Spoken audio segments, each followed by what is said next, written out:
we'll take it from here. And then as people show up, I'll just admit them and we'll be going from there. Okay.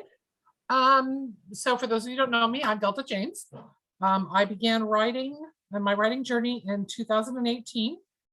I write steamy romantic suspense and paranormal. And in 2019, I was able to leave my day job and have been writing full time since then. And in early 2021, I left my publisher and became an indie author. So I could have mainly, honestly, control of not having things come to me at the last minute, which absolutely drives me batshit crazy. So I got that done. And I've before you go authored more than 7. excuse me, before you go any further, you mentioned that you write romantic suspense, and I have some people in the group who write specifically romantic suspense, and they have said to me that there's no way that they can get romantic suspense categorized on Amazon, which would really surprise me. Can you speak to that? Yeah, after you get it published, after your book goes live, you write the KDP, and I don't have the thing right in front of me, but I'll post it later on the board. You actually write Amazon and say, hey, I want you to add it to this category, because they'll only give you 10 categories to start with. And you can go in and say, hey, I want you to add these categories, and you can add a bunch. They are starting to crack down on people who are wanting to categorize a book in such a way that it'll become a bestseller, and they can advertise, oh, I have a bestseller. And it'll be something bizarre. I mean, just really bizarre, where you think, what the hell is that doing in there? And it's because somebody did it. They're trying to find niche genres that they can get a bestseller in. A bestseller banner. Now, I have to tell you, I'm a rankings whore, and I love orange banners. I'm the first one to admit it, but I don't play those kind of games because I think they annoy readers.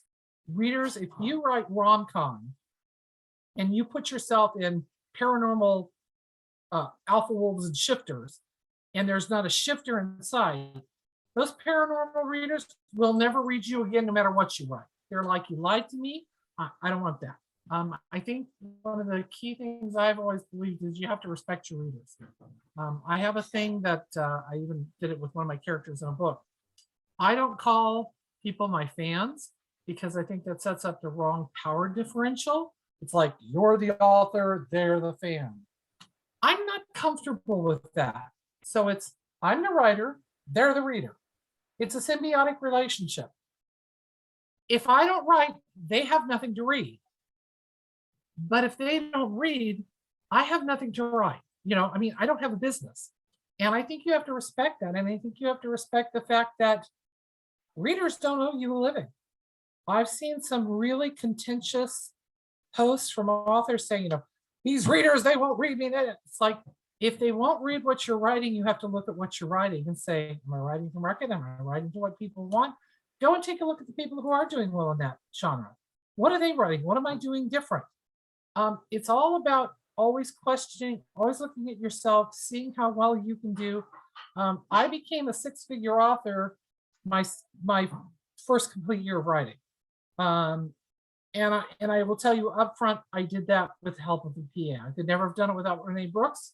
When you look at my UC, you'll always see me talk about it's dedicated to Renee. You'll see her on my board all the time.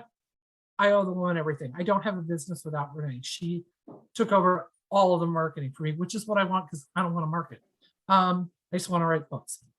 And so, people get so contentious and how somehow readers owe us a read. And if they start the book, they should read it all the way through and they should never return it. I'm here to tell you, I'm on the reader's side. If you write a crappy book, I think they ought to return it. No, I don't think they ought to return it after they've read it all the way through. I do think that's tacky. And there are always going to be people who game the system. It's part of life. Get over it. If you have KU and people are DNFing your book and you're saying that's not fair, well, maybe you ought to look. If one person does it, it's an anomaly. But if a bunch of people are doing it, maybe you better take a look at what you're writing. I know that that's what I did. And the reason I told you about the 6-figure author is when I went out indie this year, part of what had held me back was I was worried that I couldn't find the right editor, because I loved my editor at Stormy Night. I loved Jamie Miles, and she taught me a lot. But I knew if I was going to go indie, and if I knew I wanted to do the things I want to accomplish down the road in my career, I needed to up my game. I got very, very, very lucky.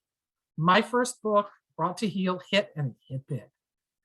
That opened a lot of doors for me. And I had Renee, who held my hand and got me through it, because honestly, I got into writing romance novels because I thought, well, gee, this is a great little side gig. I can make money and go back to showing horses and dogs. This will be great. And then I discovered I had a talent for it. And then I decided to write a paranormal romance just to see if I could. And now I'm known as paranormal romance writer. I found that I really love it. But, you have to respect your readers. You have to respect what you're doing. And you have to make it good for them. The experience has to be good for them. I hear over and over when people get on in my group, which is Delta's Wayward Pack, gosh, people here are so nice. People here discuss, we've had some really deep discussions where people talk about things and I'm thinking, oh my God, I can't believe you're sharing that on Facebook. But what happens is people feel really safe in my group. And I'm the big bad alpha bitch, and I'm the first one to say it. You get nasty in my pack, I'll bounce your ass so fast it'll make your head spin. I don't care who you are. And people don't do it. We've had disagreements, people can disagree, that's fine. It needs to be civil disagreement. We all need to play nice. And that's how people behave in my thing. So when I went indie, I needed to find an editor. I interviewed editors. I got a bunch of editors. I asked for recommendations, got a bunch of editors, and kept interviewing people. And I finally found Bree Lockhart with 3 Point Author Services. And Bree and I were supposed to just have a 30-minute chat on video. And 2.5 hours later, we were still talking. And I knew I found my editor. And I told her I want red ink, lots and lots and lots of red ink, because I need to hone my craft. I was a good storyteller. And I knew a lot of the basics, and I knew a lot of how to get things done. I'm a better storyteller today, and I'm a much better author today. I'm a much better writer. But I look to other people to do that. You can't self-edit. I'm sorry, I don't believe that. I know people who are wonderful writers. They think they can edit, and they can't.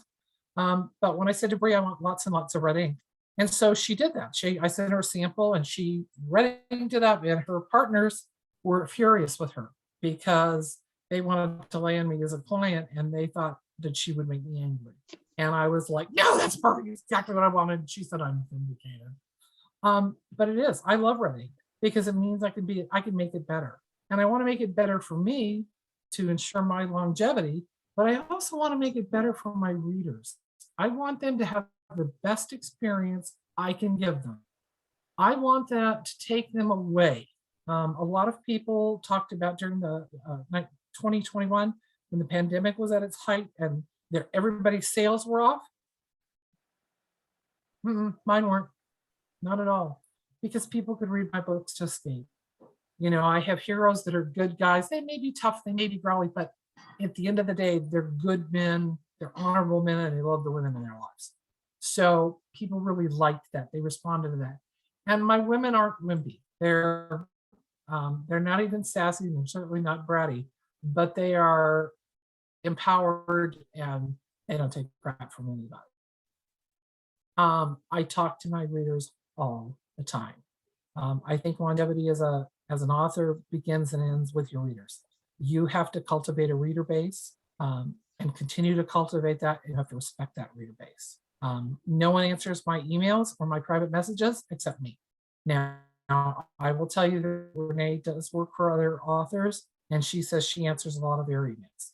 Not for me. Somebody takes the time to reach out and talk to me, I talk to them. I can be on a hot deadline, I got to get this out. And if somebody sends me an email or a private message, I always answer within 24 hours. Every time I send out a newsletter, and I send out a newsletter once a week, I get at least 10 to 15 private messages on Facebook and maybe 25 messages in email from people wanting to follow up or saying, oh, I liked that, or gee, this is fun, or I had a question about that, or whatever. It doesn't matter what they want. I try and get them what they need. And I think my readers know that. I've heard from my readers, well, you respect us. You know, I feel like you respect me. Excuse me, And I, Delta. Excuse me, Delta. How did yeah, you go about building your email list? I did a lot of email builders, paid ones, unpaid ones. If I could get into anybody's email, you know, and at the end of the book, we always put where our newsletter was. I mean, you just build and build and build and build. And you have to call your thing all the time. People say, oh, I have, you know, this many um, subscribers. And you look at that, well, they do, but you know, it hasn't been called, it hasn't been called. So there's all these duplicates. There's all these um, email addresses that are no longer any good. And there's a lot of unopened rates. You have to look at your open rate. If you're getting a 1% open rate, there's something wrong. And I see a lot of people want to blame the people. Well, they should open it. I sent it to them. No, computers. Let's be upfront. Yes, you put a lot into your newsletter because I think you have to make it valuable to people. But you got, I think you have to look at yourself, or that's what I do. And I don't beat myself up. I'm very secure and have great self-esteem and all that crap. But I always look, my first thing is not to say, what did you, they're doing it wrong. I'm like, what did I do? What could I have done better? How could I have done this? You know, and I follow up with people and I ask questions and I listen to my readers. And when I run polls, I get a lot of response to them. Why? You know, that's just, there's a lot of newsletter builders available with people. There's a lot of free ones. There's a lot of $5 and $10 ones. There are $20, $25, $100 ones. You just keep you just keep doing that. You keep building and building and building. And when people say, I don't want to spend the money that way, or I don't want, this is your business. Or if this is your business, you have to invest in your business. You've got to look at what the return on your investment is, but you need to invest back in your business. And I think that's the first question when I talk to somebody about becoming a writer or leveling up or doing something. I say to them, the first thing I need to know from you is, are you doing this as a career? Or are you doing this as a hobby? And you need to know there is no right or wrong answer. What's my right answer might not be your right answer, but it's your right answer. And if people can't respect that, you need to be with other people. I have a good friend who really writes just for herself. And sometimes she gets frustrated because people don't really want to read what she wants to write, but she doesn't want to write anything else. And she really doesn't care if she makes money. That's not how I operate, but I respect that. I mean, it's all about what you want to do and what you're trying to accomplish. For me, it was building a business and building a really successful business. And I looked at how to do that. And I will tell you, your newsletter is your number one thing to invest in. You can invest in Facebook ads and Amazon ads and everything else. And if you don't have a newsletter to direct those people back to you so that you can keep in touch with them, you got that one sale, but you won't get the next sale. And you won't get the sale after that. And that's what you're always doing. That's what I mean about building. You're always looking to build. And what I have found is if I can get somebody to read one of my books, I can get them to read all of them. I can grab them and pull them in. And we did that by developing the reader magnet system. And I wrote a book I wanted to give away for free. And Renee told me I was nuts. And I said, no, if we give it away for free, people will come looking for the next one, which is exactly what happened. And now with every series I do, there's a free novella that goes with it. And it comes out first, and then the first book in the series, and then the next one and the next one. But there's always that free novella. So at any one time, we'll have 6, 7, or 8 free books out there for people to read. And I will tell you, I hear over and over and over again that that's what brought people in. That's what got them in. And I get a lot of, I never read Paranormal Romance, but your book was free, so I tried it. I really liked it. And then they go on and on and on. And that's what you're looking for. And honestly, people say, well, people only like certain genres. Yes and no. I think they do like certain genres, but I also think if you write a good book and they've learned they can trust you and they're going to like the story, and you write a good story, they'll be okay with pretty much what you want to do. which sounds in contrast to the other thing I'm going to tell you, which is something Alessandra Torres tells people, is you have to find your lane as a writer and you need to stick in it. I was doing a seminar with her, and somebody asked her about that, and she said if somebody could give her one piece of advice she wished she'd known from the very beginning, what was it? And she said, I wish somebody told me to pick a lane and stay in it. I mean, down the road, you can take the little offshoots, but you're trying to build that reader base. And you can't be writing Menage over here and Omegaverse over there and, Shifters over here and something else over here. You have got to choose what you're going to do.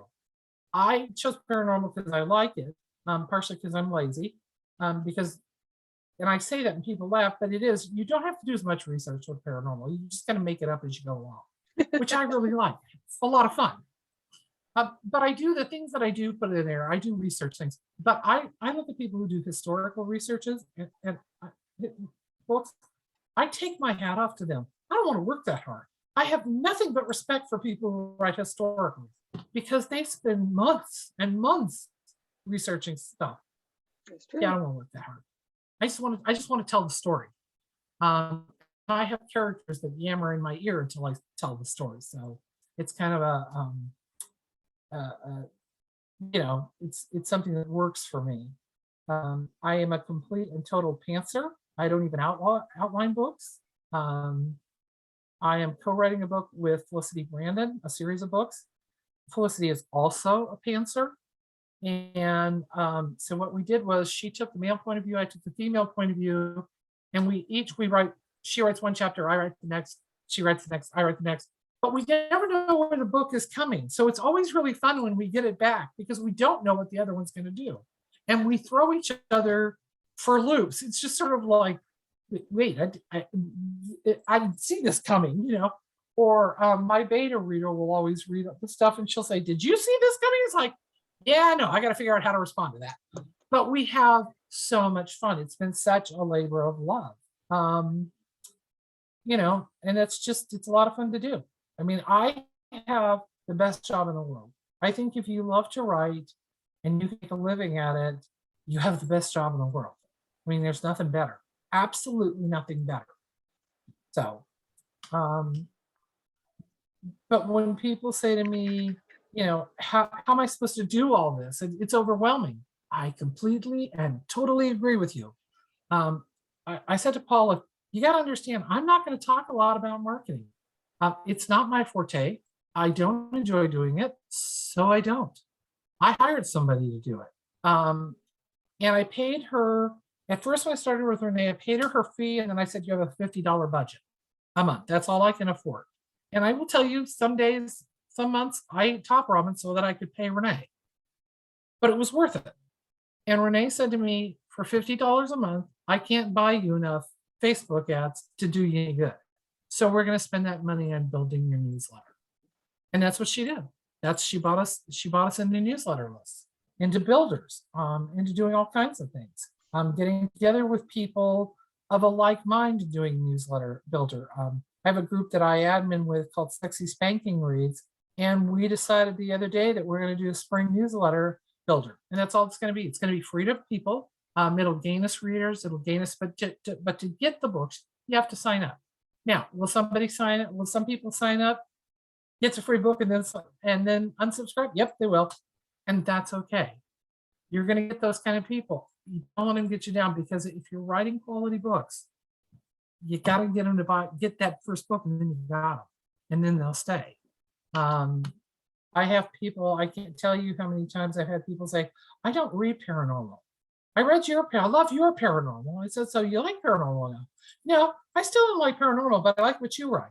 And when you do a takeover, if you're ever invited to do an author takeover, if I see somebody who says, oh, I've never read your books or this or that, and they seem a little iffy, I'll write them privately and say, hey, how about if I just give me your Kindle address, I will send you a book. Well, I don't want to sign up for a newsletter. Okay, don't. I'll just send it to you. Just like that, just like that. I don't have to sign up for anything. Nope. I don't have to give you a credit card. Nope, I don't want your credit card. I'm just going to send you a free book. Oh, okay. And at first, Renee told me I was batshit crazy, which Renee says to me a lot, because it's true. But I wrote, started doing that, and Renee started, she said, I need you to track those people and tell me who they are. And I said, I don't want to sign them up for the newsletter. She goes, no, I won't sign them up. I just want to see what our conversion rate is. I had a 98% conversion rate. 98% of the people that I took 2 minutes to send them a private message and send them a book that was already written, that was already free. And I sent it to them, and they turn around, they come back to it, and they sign up. I hear from a lot of people, because I have a lot of free novellas out there, and people will say, I can't do that. I have to get paid for what I write. I get that, I understand that, and you will. Nobody will hand you $1 for that book, but they'll become a reader and they'll buy all the other books. And so it's a long-term investment. I heard somebody the other night say, writing isn't a sprint, it's a marathon. And they're right. You just have to keep investing in your business, learning your craft, talking to people, hanging out on different Facebook groups where you can get good information from people who won't spin things and make you think that they're doing it all with, on $20 a month. They're not. I know there are some fairly big time authors that we'll talk about. They don't like PAs. They don't think you should use a PA and blah, blah, blah, blah, blah. And they don't use a PA. They do, however, have a marketing company they use. It's like, okay, you're not technically lying to people, but you're spinning it.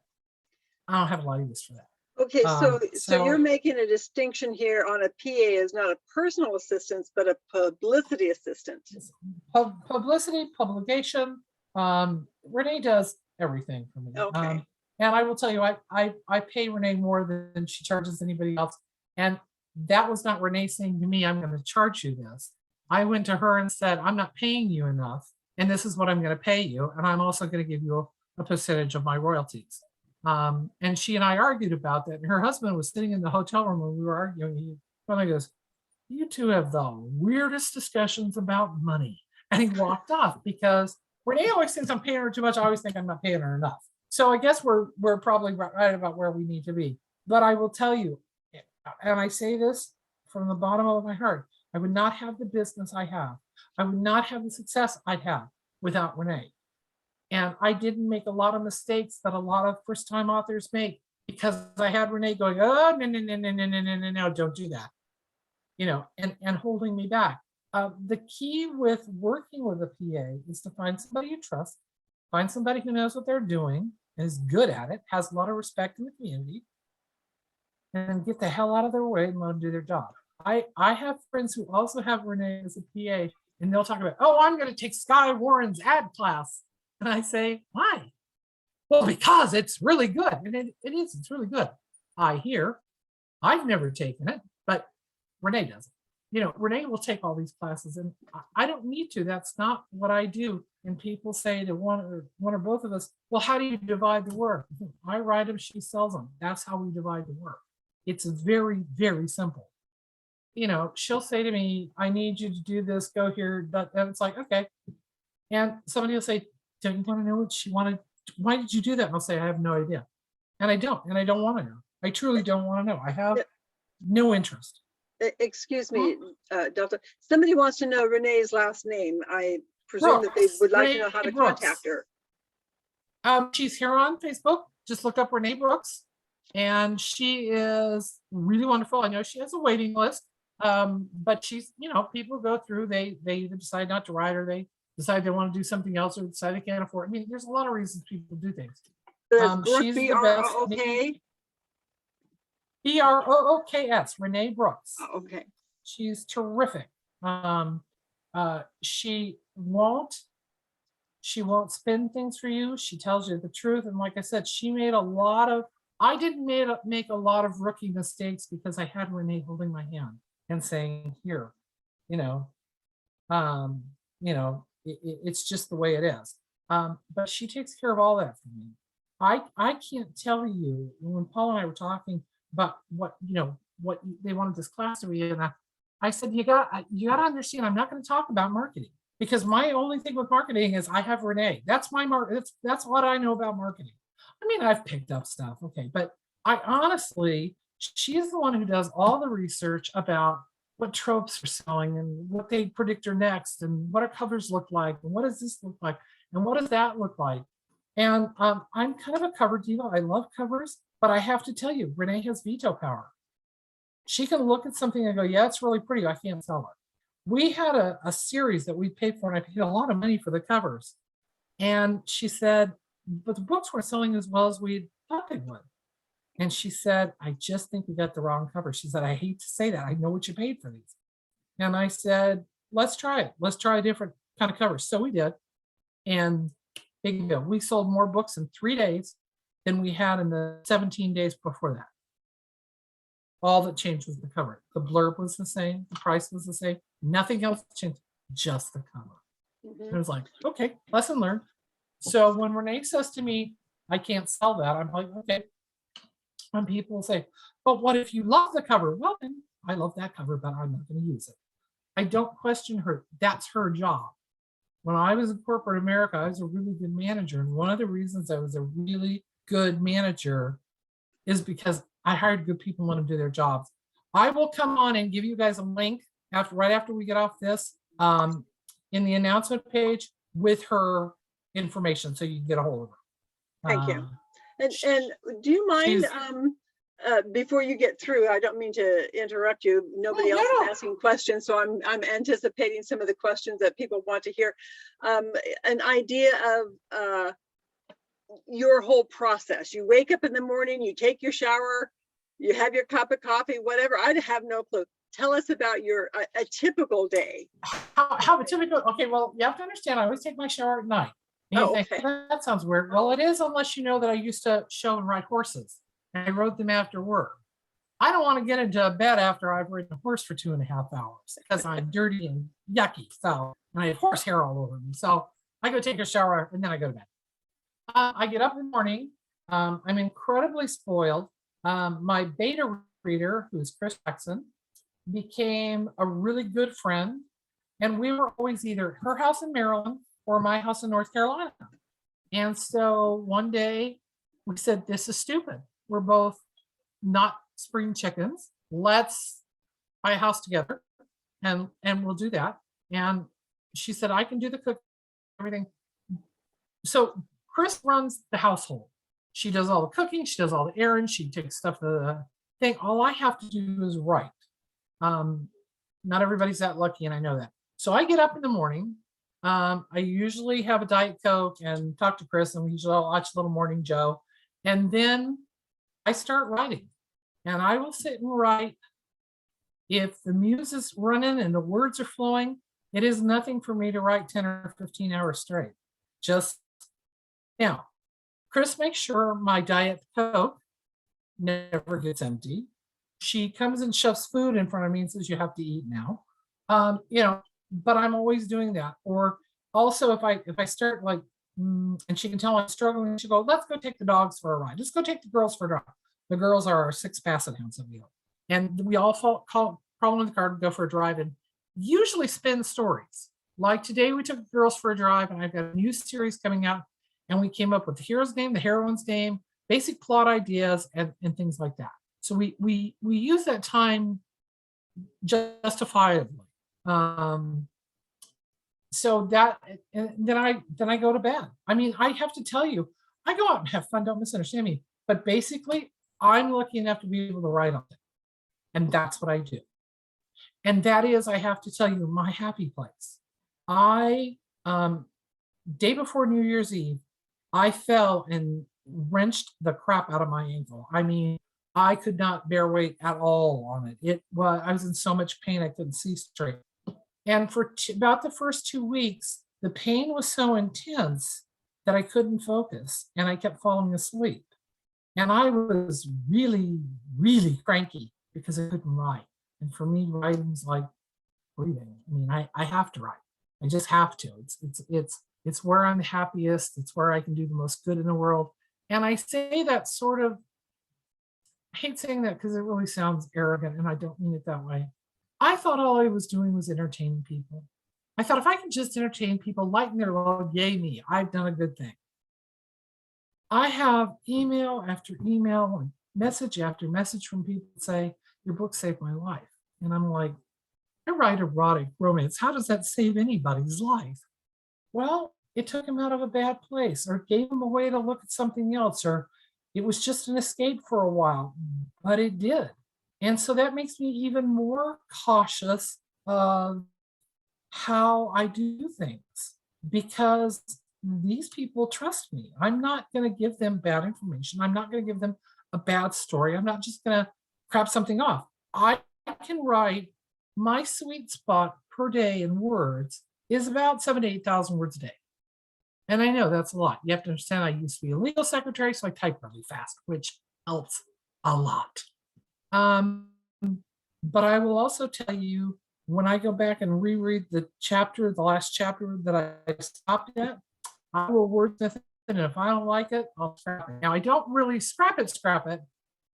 I have a file called excerpts, and it's I go, yeah, this isn't right for this story, and I'll just take it out. And I will kill 5,000 words if they're not the right words. The thing I do tell, especially beginner writers, is don't focus on words per day. Don't say, I'm going to write 1,000 words a day. Well, maybe. Again, maybe not. You'll set yourself up for failure. You'll set yourself up to beat yourself up. You don't want to do that. What you want to do is say, I'm going to spend an hour, 30 minutes, 10 minutes, 2 hours. I don't care what the hour is. But in that time span frame that I have set for myself, I am going to write. That's all I'm going to do. I'm not going to play on social media. I'm not going to play, Wordle. I'm not going to answer emails. I'm not going to look at covers. I'm going to stare at a blank screen and write. That's all I'm going to write. I had a gal that was in a romance writers club that I was in. And she had won the Golden Heart Award for Romance Writers of America, which is a big deal. But it's the first 50 pages of your book. And she won it and everybody thought, oh, she's off. This is going to be great. She had 9 publishers and 15 agents who wanted her to see the finished manuscript. All 24 of them turned her down. Not turned her down, we'd like to see it if you did this. Just went, yep, thanks, nope. And that was it. And it crushed her. It absolutely crushed her. And she quit writing for a while. She just couldn't write, couldn't bring herself to it. And everybody kept saying, oh, poor Jane, poor sweet Jane.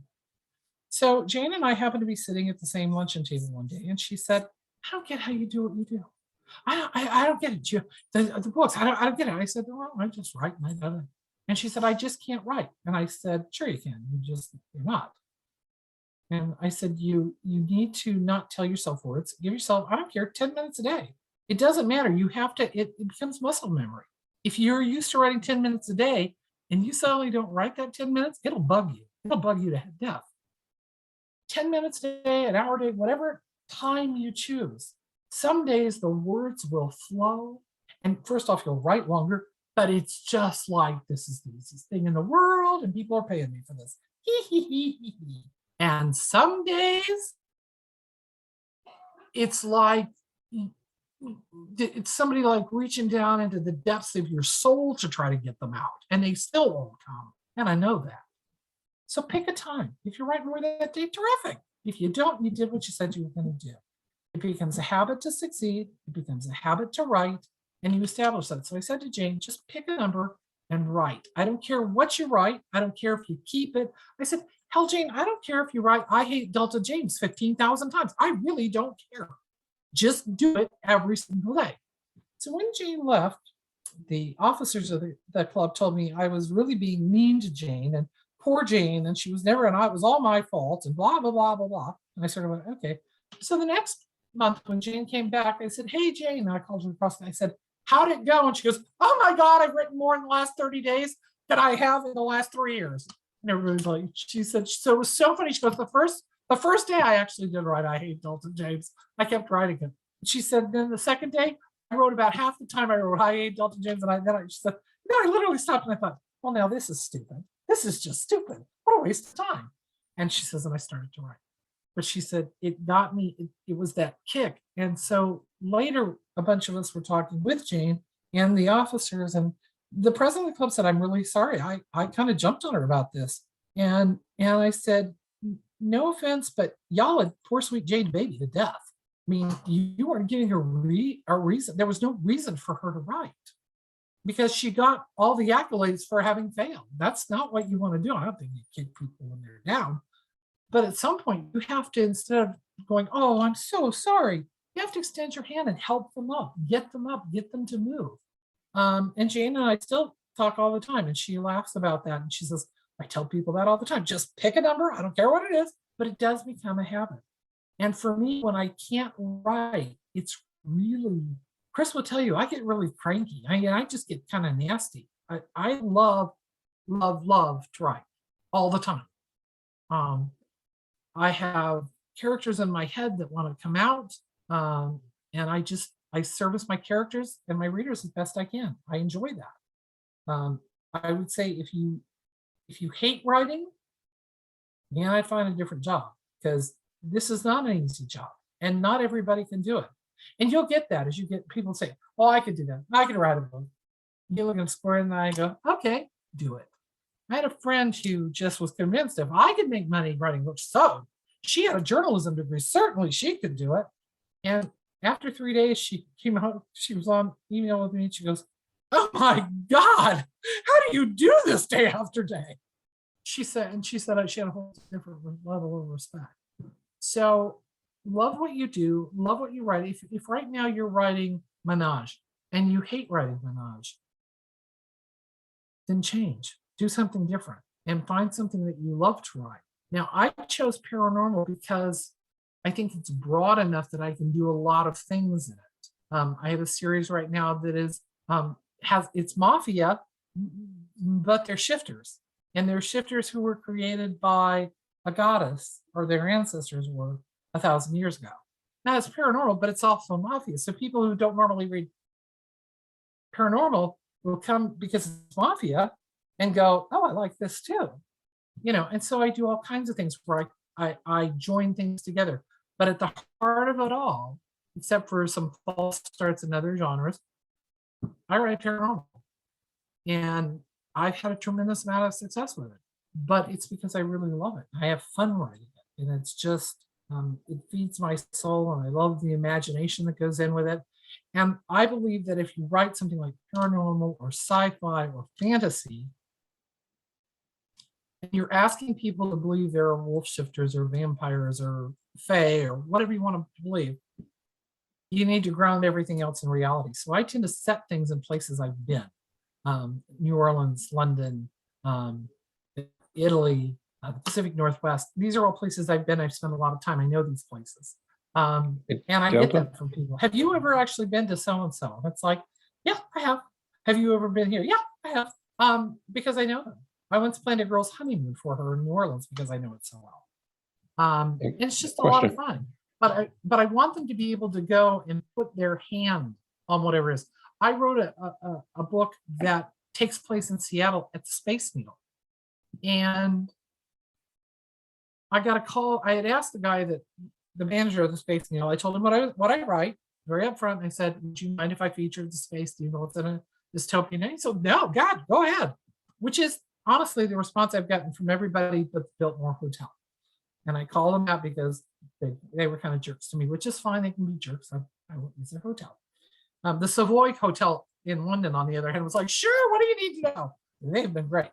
They think it's fun that I set a whole series there. But the guy called me when the book came out and he said, does something happen up on the observation deck in your book? And I said, well, yeah.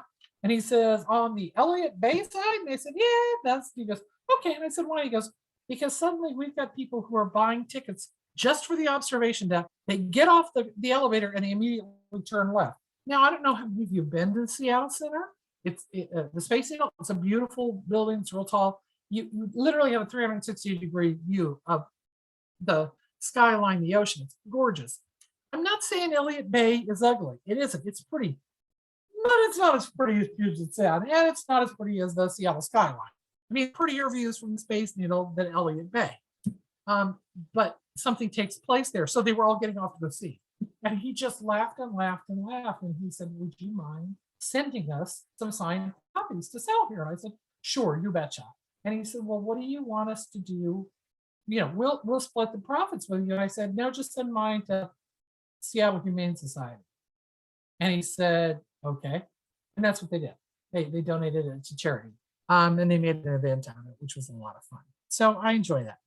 Any questions or something ask me? Is that to say you favor genre blending?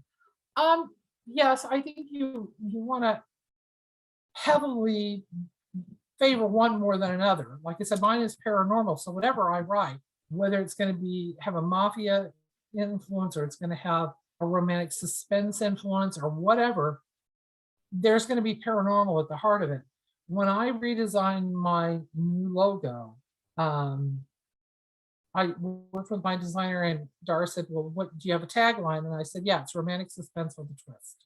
Because that allows me to write straight up romantic suspense. The twist is a lot of it's paranormal. I do murder mysteries. I have a straight up murder mystery series that I learned a lot from. And people just really enjoyed it. I had a lot of fun with that. But it's all paranormal. There's a paranormal element. But I set it in the real world. And that's what I think helps people who aren't normally paranormal readers be okay with the paranormal aspect, because they can go to that place, they can see that thing, they can put their hands on it if they want to. I have people who say, oh my God, I went to the so-and-so restaurant, I ordered what so-and-so ordered. It's like, that's great. I love that. I think it's fun. But I'll get on a restaurant's menu if I'm going to say they went to dinner somewhere. And I'll pick something off the menu and say that sounds good to me. But it's there. I mean, you can put your hands on it. So it's not quite so fantastic as some people. And that's what I really enjoy. Thank you. I think it's kind of, excuse me, go ahead, Kelly. No, I was just going to say thank you. I had a follow-up question with writing. As far as your process is concerned, do you allow your stories to cool for a period of time? No, I do not. I write them, I send them to my editors. Now, what I do, I didn't finish. I'm sorry, thanks for bringing that up, Kelly. Once I've written the first draft, now mind you, my beta reader lives with me. So she's beta reading the whole time and we're always adjusting, always adjusting. Then I have 4 critical readers, actually 5, we added somebody, that are really good readers, really know what they're doing, and will tell me if I've gone completely off the rail. You'll find that a lot of people say, oh, it's wonderful, it's wonderful. They don't care what you like. They like what you write and they like you and they're not going to tell you you're wrong. That's wonderful. They're great for your ego, but what you really want in a critical reader or a beta reader is somebody who will tell you the truth. Now, it may not be true to you, but it's true to them. And if it's true to them, it's probably true to others.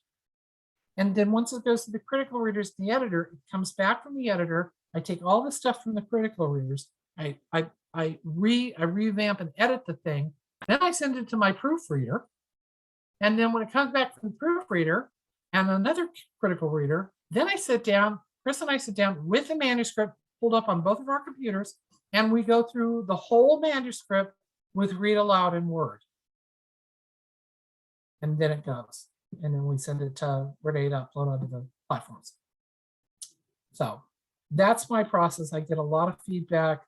I really, really, really value the people that are willing to do that for me. I also read, people tell you don't read your reviews. I like to read my reviews, and not just the good ones. And sometimes people are mean. Okay, they are. And sometimes people are trolls and they have nothing to offer you. But sometimes somebody will say something, even in a negative review, and you think, she might have a point, or he might have a point. Somebody might have a point about that. And you go back and review what you're doing. I'm always looking to hone my craft. I'm always looking to do something. If I think there's something weird or funky about a scene or it's bugging me, I have a good enough relationship with my editors that I can send it to them. Or I can send it to one of my critical readers. I can send it to my proofreader and say, tell me what you think of this. This feels off to me. Where'd I go wrong? And they'll give me that feedback. And I'm very good at feedback.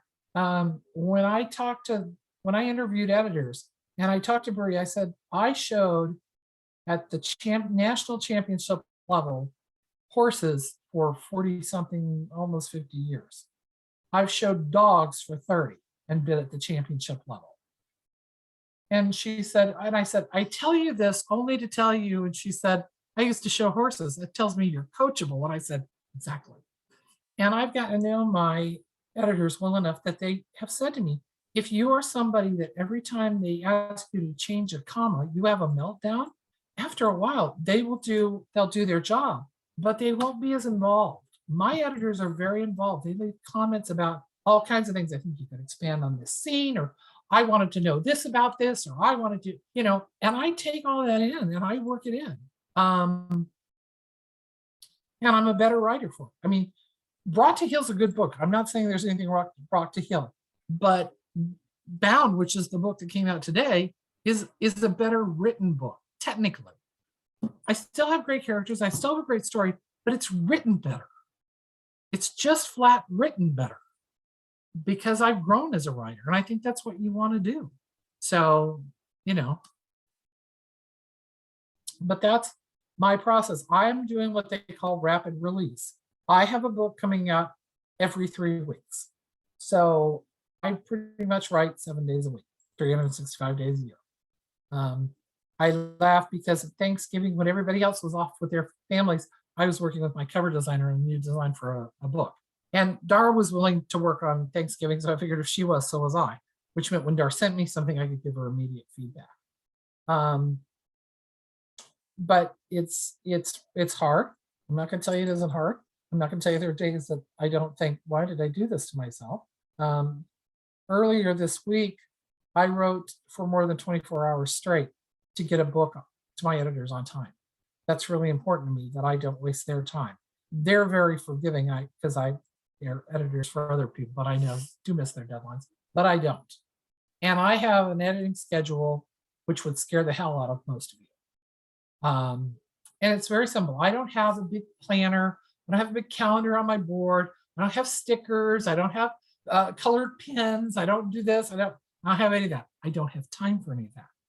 If you'd like, I'd be happy to post what I have, which is basically an Excel spreadsheet that I work off of. It has the title. And it is color coded for whether it's a wide series or KU series. But it has the title. It has when it goes to the editors, when it's due back to me, when I have to get it to Renee, and when it's going to be released. And that's all it has. It doesn't have anything else. Now, I divide my laptop up into series. Masters of the Floyd, Masters of Valor, this, that, whatever it is. And everything about that series is in there, including what I call my series Bible. And it lists the title of the book, the day it came out, the hero, the heroine, brief physical description of them, and any key plot points I might want to have. And underneath that table, there are also things that are going to run all the way through the series. How something was spelled, where something came from, something I'm going to use down the road that I might not remember. And it's all there, but it's all in like 2 pieces of paper that I keep on my laptop. So when I'm writing, I'm always looking at that and pulling it up, and it allows me to focus on stuff. And if, like, say I'm writing on one day and I have this flash about either another book in that series or another series altogether, I can go to that Bible and write it down, and then I can release it. I don't have to worry about sitting there later and going, oh, what was I going to do in that book? I was going to do something really cool. What was that? It's written down. I don't have to worry about it. No stress, no fuss, no muss. That's me. And I know some people really like the stickers, and I have a friend, I love her to death. And she has all these planners and stickers and colors, and that's what makes her happy. I would find that stressful to have to fill all that stuff out. I just have, but it's all at a glance. I can look, you can ask me when a book is due. I can tell you within 30 seconds. I can tell you when it's due to the editor, when it's due back to me, when I have to give it to Renee, and when it's going to be released to the public. Boom, it's right there. And I leave it where I can see it every single day. My laptop is here. I have it posted here on a piece of furniture. I can see it. I know it's there. And anytime I think, well, maybe it's a really pretty day, maybe I should go do this. Dogs are going, oh, let's go for a walk. And I look and I think, no, I have a book due tomorrow. It helps refocus me. But it's simple. It's not complicated. It's simple, and frankly, it's free. But it's easy to follow. And what's fun is I will sometimes edit it to post in my Facebook group so that people know what's coming, or I'll post it in my newsletter. And Bronwyn, I know a lot of people who use Plotter and say they just love it. And I think that you use what you should use. I got to tell you, I don't write plots, so I mean, I suppose I do in some ways with the series Bible, but I just need fast, simple, and easy. And when I look at those programs, I think I don't only not have time to use them, I don't have time to learn them. So I don't. I've come up with my own cheat sheets. Really I am fast. a, It's really Huh? fast. It's really fast to use. You have a sheet for characters, a sheet for places. And so I just have that open and I can refer to anything in a series. You know, if I've got a character I've used 5 books ago and I can't remember what he looked like, it's there instantly. So and I love that's what, Plotter. yeah, that's what my Bible has. It has those same kind of things. And like I said, what works for one writer isn't going to work for another one. And there's nothing wrong with that. You know, I always see people say, well, what's the right answer? And it's like, the right answer for me isn't the right answer for you. And you need to go with what works for you. If nothing's working for you, then try what other people are doing and see if it works. And see what's the best fit. But that's just not, you know, some people use Scrivener and some people use, there's all kinds of programs. And if those work for you, go for it. I mean, truly, I believe that. I'm the first person to tell you to use what makes what you do easier. Because what we do is hard. Let's not make it any more difficult or hard or anything than we have to. Let's make it easy. Let's do what works best for us. And people learn in different ways. People write in different ways. Plotters don't understand pantsers. Pantsers don't understand plotters. Is there a right way to write a book? I don't think there is. I think what works for you and gets your book out there and gets you the sales you want, gets you the readers you want, that's the right way for you. And if somebody says, oh, that's not the way to do it, don't listen to them. If it's working for you, listen to yourself. I'm a real believer in deep inside, you know the answers. You just have to be patient enough or introspective enough to get the answers. So, I mean, you know, I think if Plotter works for you, great. I know a lot of people who literally would not write a book without it. And I respect that. It's not for me. It doesn't work for me. On the Um, subject of, I guess, influences, you present yourself as having a lot of life experience, I guess, if I can say it like that. I do.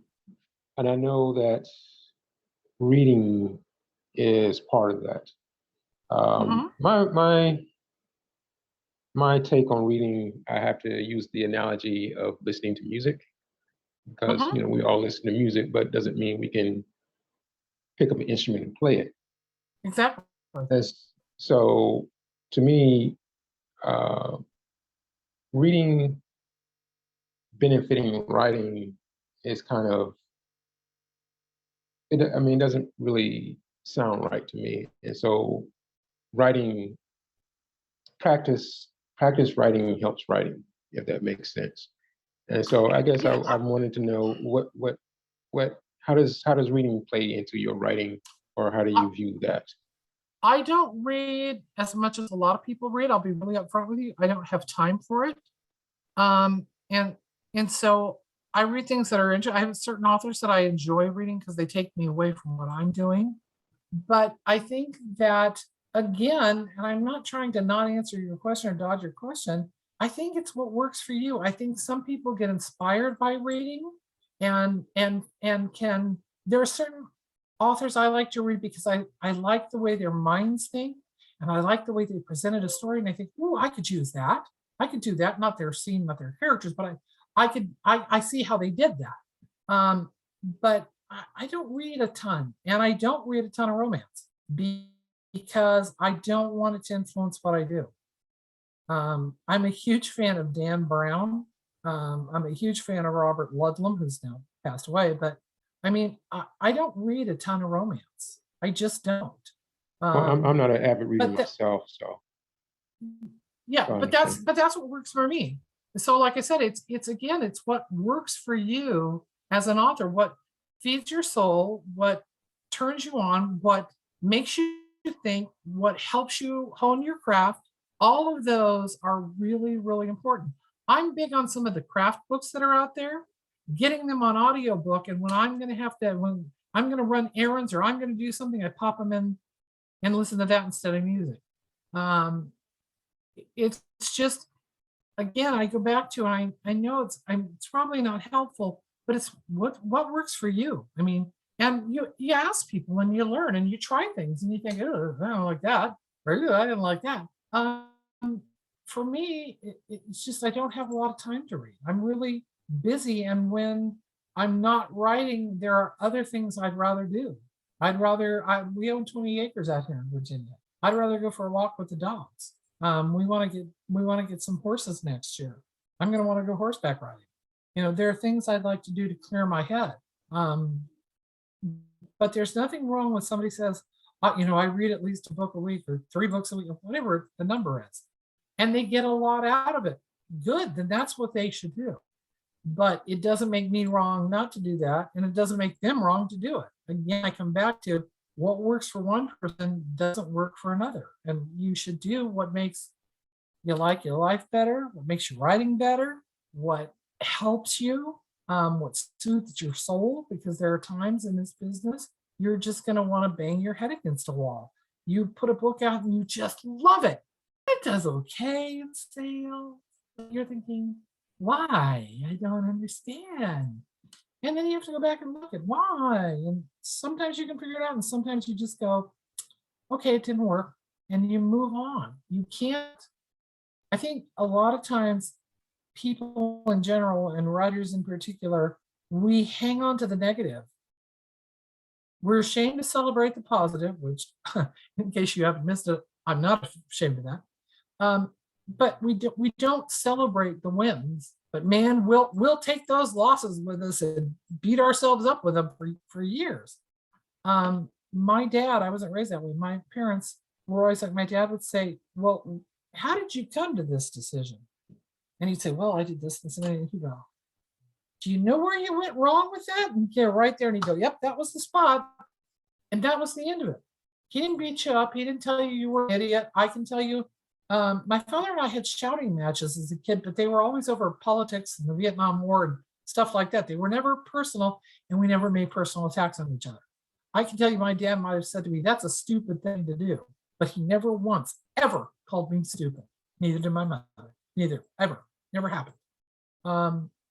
So I don't tend to take things along. I tend to look at it. What can I learn from this? I take what I can learn, and I get rid of the rest, because it's just excess baggage you don't need. Now, as a writer, sometimes that excess baggage can really be kind of cool to use as backstory. And I know that some people work through their own traumas and their own stuff by writing it through. I have a friend who says, yeah, I get to, that way I get to win the argument and I think of all the clever things I should have said at the time. Okay, that'll work. It's just what works good for you. It really is. Writing is you don't do group writes. I mean, there are people who do, but I mean, for the most part, writing is a very solitary profession. It's one of the reasons it attracts a lot of introverts, because they don't have to deal with anything. But I'm an extrovert who's never minded being alone. I've always trail rode horses, and even my champion show horses got to go out on the trails. And that's my peaceful place. That's the place I'm the happiest, and I can find inspiration and beauty and everything I need.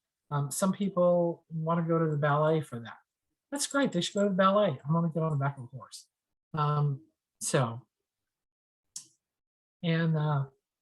that's, that's just kind of, it's finding your own, but it's talking to other people and finding out what they do, getting ideas. If you're newer at this, say to somebody like me, well, what do you do? How do you do that? And you can look at what I do and think, man, that's stupid. I don't know how she gets anything done, but it works for me. And that's all I can speak to you from is what has worked for me. Take what you want from it, take none of it, but maybe it'll help. And if it did, then I'm happy. I'm happy to do that. And speaking of what works for you, and I guess this is my last question. Ask as many as you like, Kelly. Erotica versus erotic literature and heat levels. Yeah, that's very subjective. I mean, it really is. And I will tell you, it's subjective with Amazon. What one person in Amazon says, that's erotic, that's going in erotica. Another person will go, yeah, no, it's just erotic. It's what you want. I think it's does the sex advance the story, or does it enhance your knowledge of the character? That's where I draw the difference. I don't just write anymore. I did it first. I will be the first one to admit it. Write sex for sex's sake. Well, you have to have this, and you have to have this, and this many sex scenes, and this many blowjobs, and whatever. And there's a certain level of reader that that's what they want. But the readers that are really going to stay with you, they want good characters. They want a good story. And I will tell you that when really before 50 Shades, which I will tell you up front, I hated it, holds the distinction of being the only book I ever started and didn't finish. Only one, and I've read some bad books. I just thought it would, to me, it was so far from my own experience, and I thought it was just stupid. I didn't think he was a dom, and I thought she was a whiny brat. So that's my thing. But it opened up the erotic romance market. I mean, it made it explode. And the people who were writing before 50 Shades could basically string sex scenes together with not a lot of plot, not a lot of characterization, and sell them. And those people, a lot of them, not all of them, some of them changed, not all of them, are struggling now. And they don't understand why they used to make a lot of money and now they don't. Well, the market has exploded. And people suddenly have a choice. They can read paranormal, they can read BDSM, they can read this, they can read that. They have a lot of choice. They have a lot of choice as to whether that book is well edited.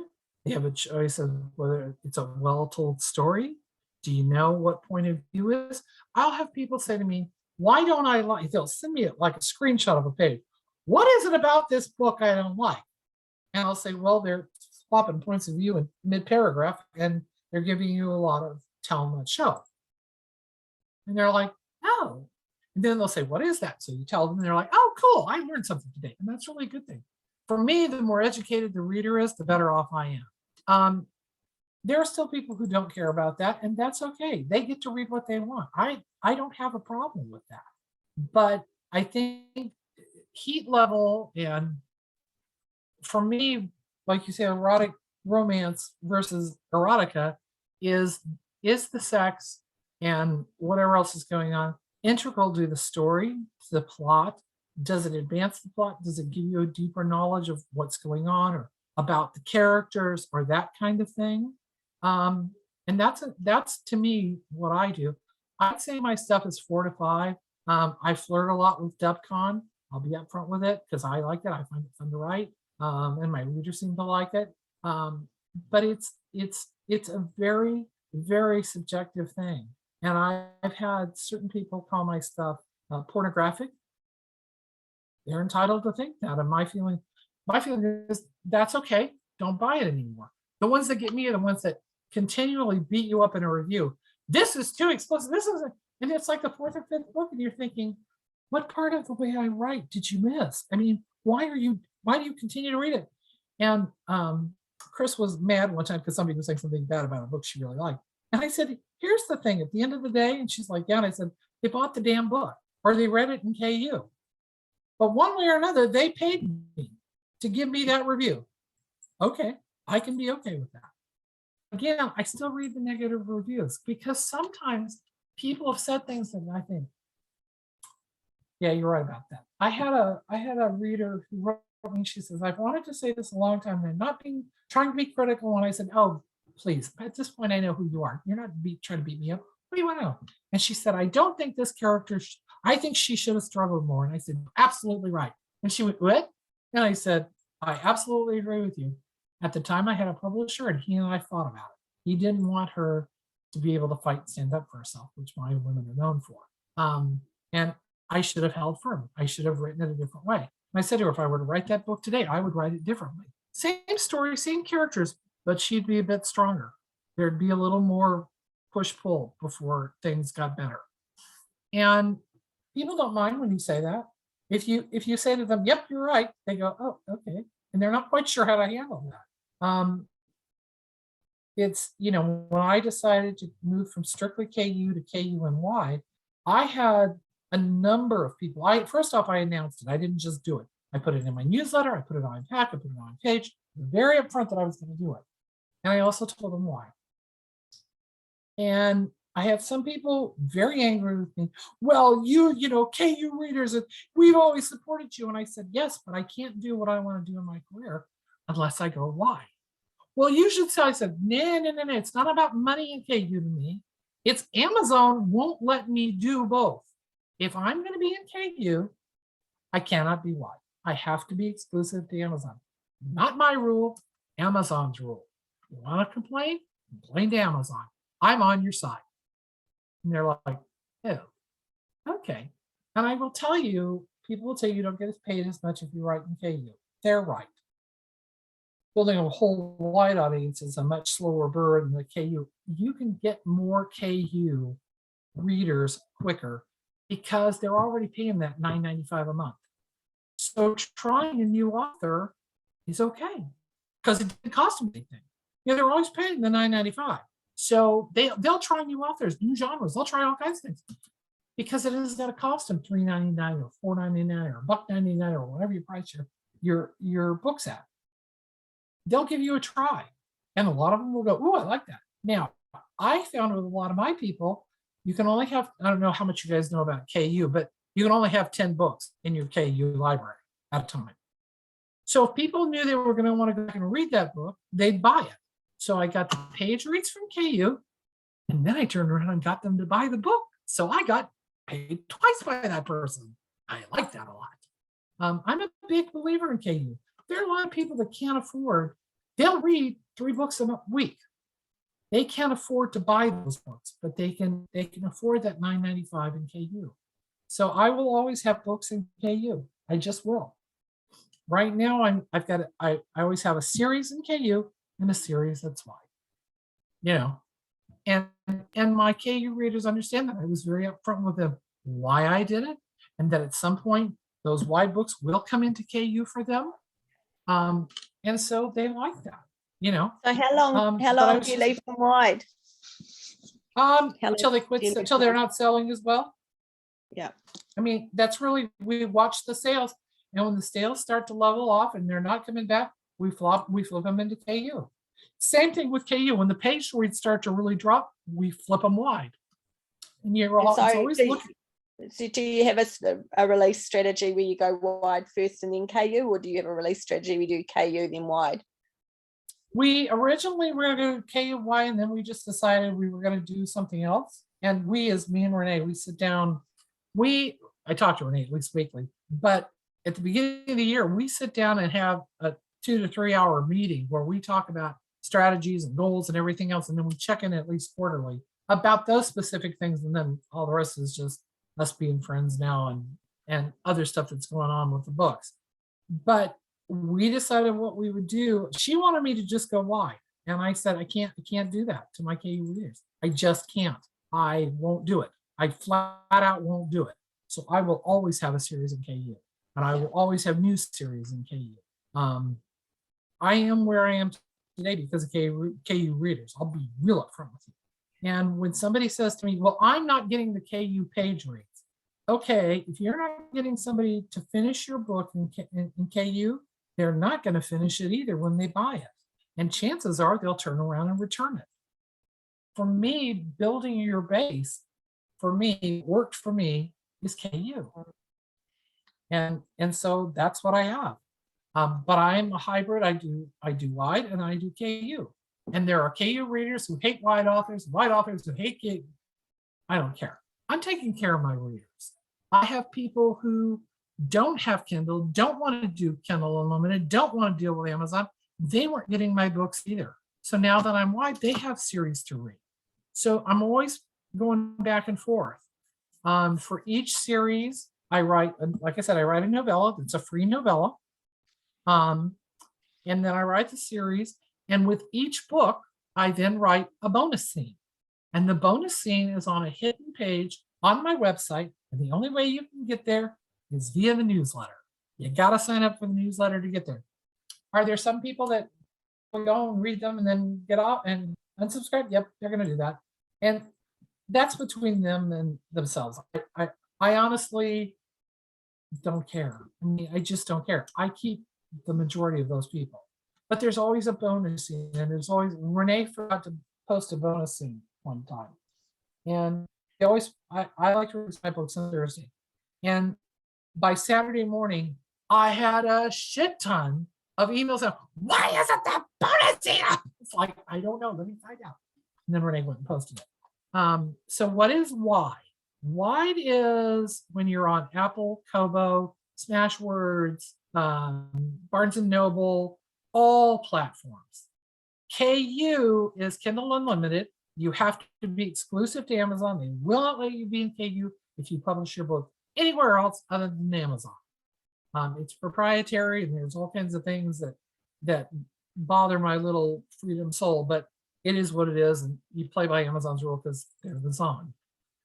But KU allows people with either a Kindle or the Kindle app on a device to read as many books as they want for $9.95 a month. But they can only read books that are in Kindle Unlimited. So for a voracious reader, Kindle Unlimited is a godsend. They love it. So that's what I do. I give people that option to read me in KU, and I give people who don't want to deal with Amazon the option to read me someplace else. So, and they don't pay as much. KU patrons, you get paid in KU by how many times somebody swipes the page. They call it patrons. That's how you get paid. It doesn't pay as well as if they buy the book. I'll be upfront with you. But if it's a good enough book and it has sufficient length, they can pay well. My whole career with Stormy Night was all KU, and I was making six figures as a KU exclusive author. So if somebody says to you, oh, you'll never make money in KU, yeah, you will. Again, like I said, I have a friend who said, well, nobody was reading my books in KU, so I'm going wide. And I thought, if they won't read them in KU, they're not going to read them in wide. To me, that was just simple. But it's again, it's what works for you. If you're not comfortable going exclusive with Amazon, then don't do it. There are plenty of people who've become successful authors not being in KU. I just like doing it for my readers, and it is how I built my reader base. And I will tell you, those KU readers, like I said, they'll end up buying the books because you can only have 10 books in your KU library. They'll buy those books, and now they buy the other books too, because they just don't. It's like one of them, she said, oh, I love your book. And I said, wait a minute, you only read stuff in KU. That wasn't on KU. And she said, yeah, I know. And I know you're going to put it over there later, but I just couldn't stand waiting. So I bought it. I'm like, which is great. I mean, that's a wonderful thing that they're going to actually do that for you. So, Excuse me, Delta. Erica put in the chat that KU now allows 20 books. So you might have Renee double check that. That's great. That's great. Honestly, it doesn't matter to me how many they allow in there, because there is a limit, and people that really like your books are going to, and our voracious readers are going to hit that limit, and then they're going to go, well, I don't want to lose this one, so I'm going to buy it. I'll just go ahead and buy it. Books do I write? 50 to 60K. Exactly. I'm doing my first German translation right now. I'm getting ready to do those. They're with my translator. And we will have them in KU. And I have a friend who's a very famous author, and she said she made 6 figures in German KU alone last year. So translations are big, and so are frankly audiobooks. Now, there are some people who don't want to give up a share of their royalties, and they pay people per finished hour. For me, the audiobooks are, I call it passive income, because I don't have to do a lot. I have to put it on ACX, and then I have to listen to it. That's all I have to do. And I earn not a ton of money that way, but enough that it's worth doing. So I have what's called royalty share. I pay a much reduced fee per finished hour, plus they get the narrator gets 50% of the royalties. But what also happens, in my opinion, is that narrator's got a piece of the pie. They're trying to promote that audiobook too, because it matters to them how well that thing does. And I put my first audiobook out in 2019. All right, I think so. And since then, I have sold 15,000 audiobooks. And you'll hear people complain about ACX. It allows people to return audiobooks. It does. Again, are there people who listen to it and then return it? Yeah, there are. Again, there are people who are always going to game the system. And I don't care what you do, they'll find a way around it. So I don't bother with them. But I will tell you, of the 15,000 units I've sold, I have less than 1% return. Because I'm careful about production quality. I'm careful about, is it right? I make sure that they get a quality product. And that's what I think people want anymore. They're going to spend their hard-earned money. They want something nice. So, and Bronwyn, there's a lot of people who feel like you do, but my feeling is, because people say I don't have the money to do it up front. Now, translation, I haven't found anybody to do a royalty share. So I'm just paying her a flat fee. But for my audiobooks, I have friends that say I'm not going to give up my royalties, but I can't afford to pay per finished hours. So my thing is, that's fine. But my feeling is 50% of something is better than 100% of nothing. But again, it's like anything else. It's what works for you. I see my audiobooks as passive income.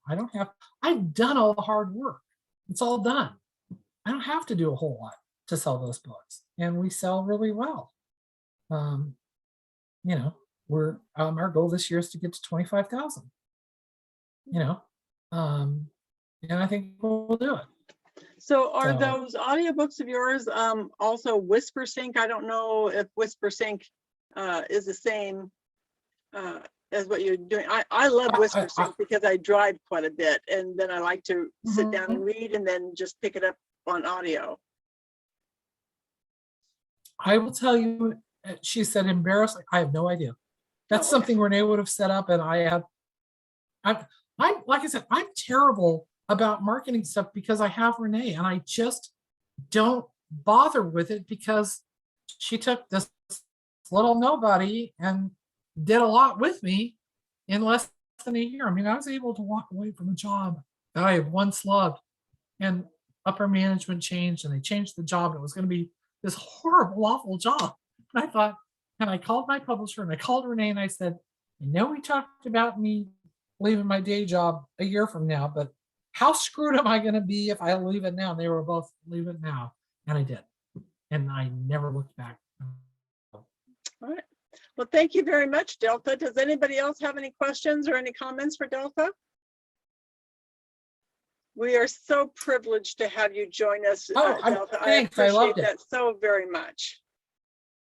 And seriously, you guys, if you have a question that you didn't think of, or you didn't want to ask in front of other people or whatever, please feel free to private message me, or you can reach me at my email, which is deltajames-author@hotmail.com. I'm happy to help in any way I can. I don't always know the answer, but I'll tell you, at least I'll tell you that. And I always tell people, don't be afraid to ask me a question. Don't be afraid I'll be insulted or this or that. If I don't want to answer your question, that's what I'll tell you. I won't tap dance with you, and I won't lie to you. Okay, So, and don't forget to put the details for. No, I will get Renee. Renee. As soon as I get off, I will go get Renee's Oh, thing. you are I'm happy to do that. wonderful. I thank you so very much, and thank you everyone for attending. This is great. Thank you. Thank you. All right. Bye-bye. Bye.